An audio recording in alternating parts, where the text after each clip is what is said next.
गोस्वामी जी कहते में भगवान राम के कई नाम हैं, लेकिन रघुवर के कई नाम, इनमें से मैं राम नाम की वंदना करता हूँ, जो सूर्य चंद्र और अग्नि का कारण है। राम न हो तो सूरज सूरज नहीं, राम न हो तो चंद्र चंद्र नहीं, राम न हो तो अग्नि अग्नि नहीं।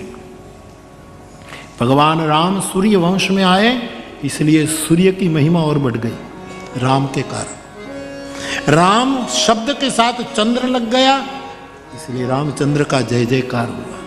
और भगवान राम यज्ञ कुंड से अग्नि से बाहर आए, इसलिए अग्नि की महिमा। राम है तो सूरज सूरज है, राम है तो चांद चांद है, राम है तो अग्नि अग्नि, इसलिए हेतु कृषाणु भानु हिम करको। कुछ लोग कहते हैं ना राम राम राम राम, उनको शास्त्र की महिमा का पता ही नहीं कि राम तत्व क्या है।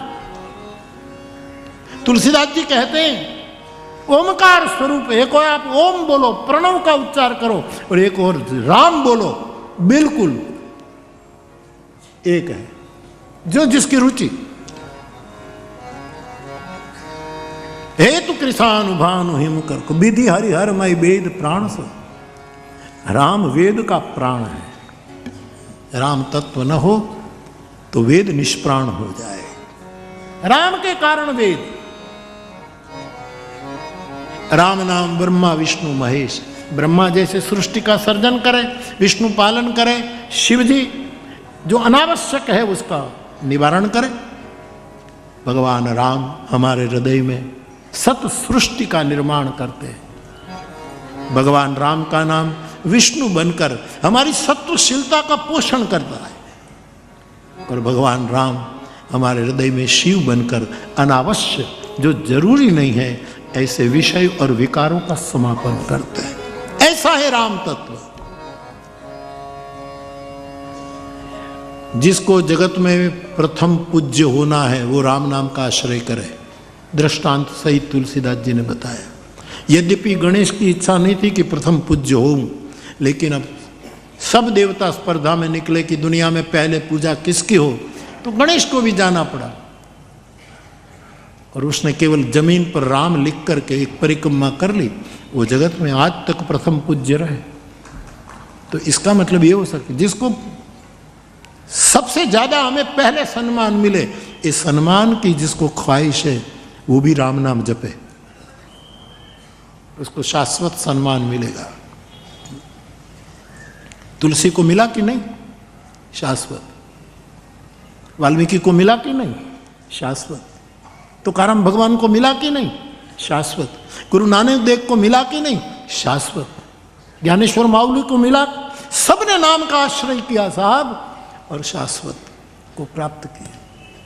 तो राम नाम, यदि किसी को प्रथम सम्मान प्राप्त करना है तो राम नाम ले।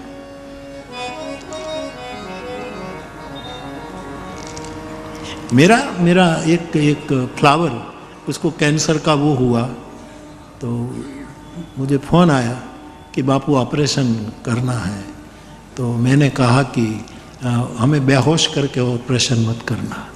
तो मैंने कहा भी डॉक्टर की सलाह के अनुसार करना चाहिए, इसमें मेरी राय नहीं चलेगी। जैसे डॉक्टर जो इनका विषय है, हाँ, डॉक्टर के मैं क्या कहूँ, वो चौपाई नहीं बोल पाएगा और मैं शस्त्र नहीं ले पाऊँगा, ये अपना अपना अधिकार के बाहर है सब। तो लेकिन उसने ये किया कि ऑपरेशन करो, मुझे बेहोश मत करना। तो क्या कहा कि हमने बापू की कथा सुनी है ना, मैं मानस का पाठ करती रहूँगा, तू ऑपरेशन कर ले। साहब ऑपरेशन कर लिया, मानस का पाठ। ये राम नाम है, इसमें है क्या? राम है, राम नाम की है महिमा।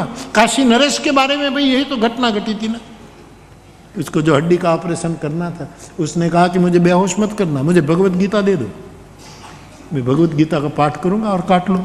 हाँ, मैं राजा हूं, मैं वैसे भी बेहोश नहीं, और तुम भी मुझे बेहोश नहीं कर सकता, मैं जागरूक हूं। ये घटनाएं घटी हैं। तो राम नाम के आश्रय से सम्मान प्राप्त होगा। भगवान शिव इस नाम को महामंत्र का दर्जा देकर नाम जप रहे। राम भी महामंत्र है, और ध्यान दो, राम कथा भी महामंत्र है।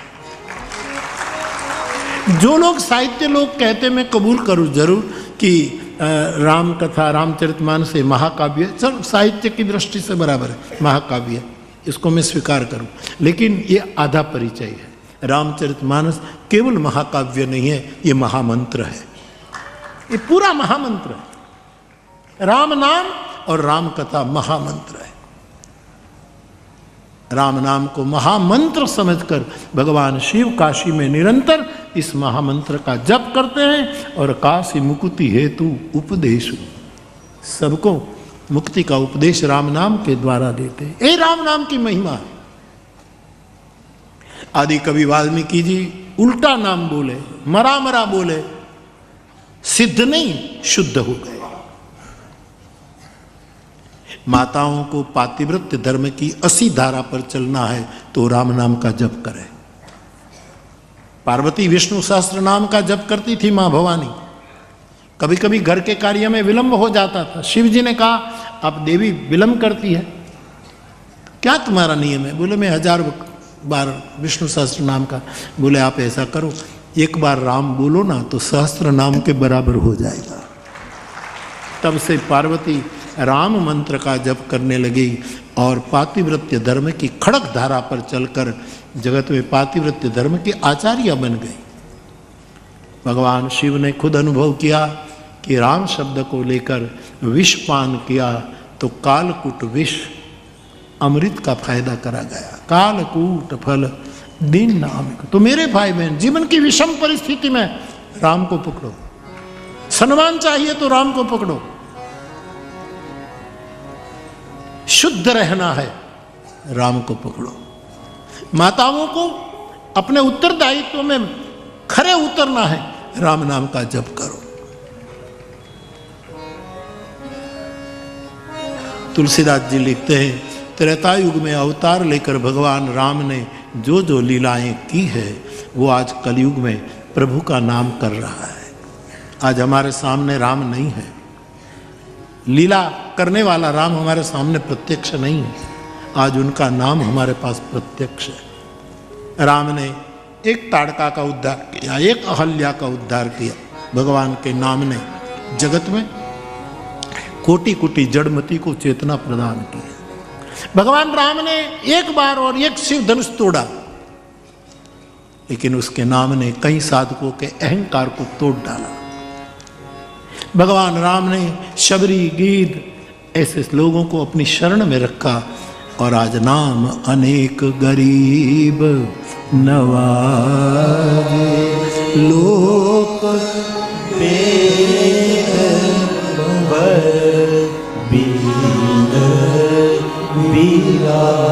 जो बिल्कुल पतित, वंचित, तिरस्कृत, उसको लोक और वेद में विराजित कर दिया है। ऐसे नाम के प्रताप से कई गरीबों को नवाज बनकर ये राम नाम खड़ा रहा।